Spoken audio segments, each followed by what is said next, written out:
Hello అండి, నేను doctor Kranthi, gynaecology, staff station, laparoscopic surgeon. ఈరోజు ఒక బేబీకి డెలివరీ చేశాను. ఆ బిడ్డకి ఈ క్యాల్కునా వాల్గస్ డిఫార్మిటీ ఉంది.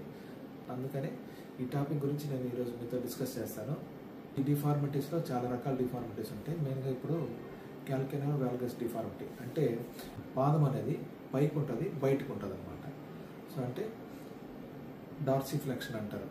పాదము పైకి ఇలా ఉంటుంది, బయటికి వస్తుంది, బయటికి తిరిగి ఉంటుంది. దాన్ని క్యాల్కునా వాల్గస్ డిఫార్మిటీ అంటారు. ఇది ట్రీట్మెంట్ ఏంది, దీనికి ఏమైనా కాంప్లికేషన్స్ వస్తాయా, ఇది ఎందుకు వస్తుంది? ఇది చాలా వరకు బేబీ యొక్క కాళ్ళు కంజెస్టెడ్ ఏరియాలో ఉంటే, అంటే ఉమ్మనీరు తక్కువ ఉన్న వాళ్ళకి, ఉమ్మనీరు తక్కువ ఉన్నప్పుడు బేబీ అనేది గర్భసంచికి బాగా అతుక్కుని పోయి ఉంటుంది. బేబీకి మూవ్ అయ్యేదానికి స్పేస్ ఉండదు. అట్లాంటప్పుడు బేబీ ఫుట్ ఒకే పొజిషన్లో ఉండి ఈ డిఫార్మిటీ వచ్చే అవకాశాలు ఉంటుంది. దాంతోపాటు కంజెనిటల్గా వచ్చే అవకాశాలు కూడా ఉంటుంది. ట్విన్స్లో కూడా ఒక బిడ్డకు వచ్చే అవకాశం ఉంటుంది.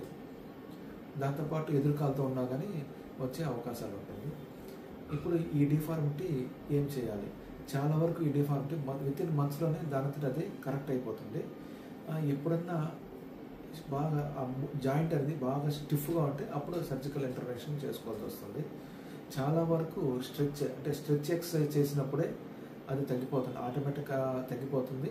స్ట్రెచ్ ఎక్సర్సైజ్ కూడా తగ్గకుండా ఉంటే అప్పుడు దానికి బ్రేసెస్ అంటే పిండి కట్టడం, బ్రేసెస్ వేయడం చేస్తారు. ఇది ఎవరికి చేయాలంటే పీడియాట్రిక్ ఆర్థోపెడిస్ట్ అంటే ఎముకల డాక్టర్కి చూపించవచ్చు, మీ పిల్లల డాక్టర్కి చూపించవచ్చు.